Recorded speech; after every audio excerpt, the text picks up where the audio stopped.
நான் வாசி யோகத்துக்கு ஆரம்ப நிலைக்கு வர்றதுக்கு முன்னாடி, அதாகப்பட்டது ஒரு ஒரு 15 வருஷத்துக்கு முன்னாடின்னு வச்சுக்கோங்க ஐயா. எல்லாரும் கேட்டுக்கோங்க. 15 வருஷத்துக்கு முன்னாடி இருக்கும் ஐயா.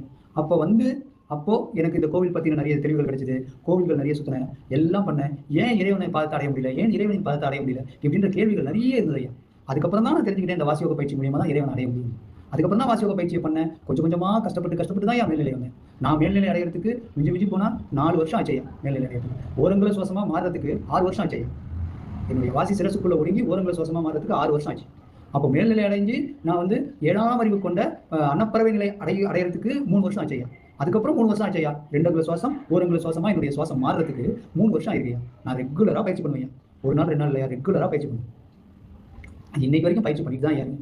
பயிற்சி மட்டும்தான் ஆதி மூலமானது இறைவனை அடையறதுக்கு வழி. பயிற்சி இல்லாம கண்டிப்பா இறைவனை நீங்க அடையவே முடியாது. பயிற்சி மட்டும்தான் இறைவனை அடையக்கூடிய ஆதி மூலமான வழி. அது வாசியோக பயிற்சி மட்டும்தான் இறைவனை அடையக்கூடிய வழி. ரொம்ப சாதாரணமா தெரியும் இப்படி போய் இறைவனை அடைஞ்சிடலாமான்னு. ஆனா அந்த பயிற்சி பண்ண ஒவ்வொரு நிலையா கடந்து போக போக அதுல வரக்கூடிய அனுபவங்களை வச்சு நீங்க கண்டிப்பா இதுதான் இறைவனை அடையக்கூடிய வழி அப்படின்றத கண்டிப்பா உங்களுக்குள்ள ஓடக்கூடிய அந்த வாசியான இறைவன் உங்களுக்கு புரிகிறபடி உணர்த்துவார் ஐயா.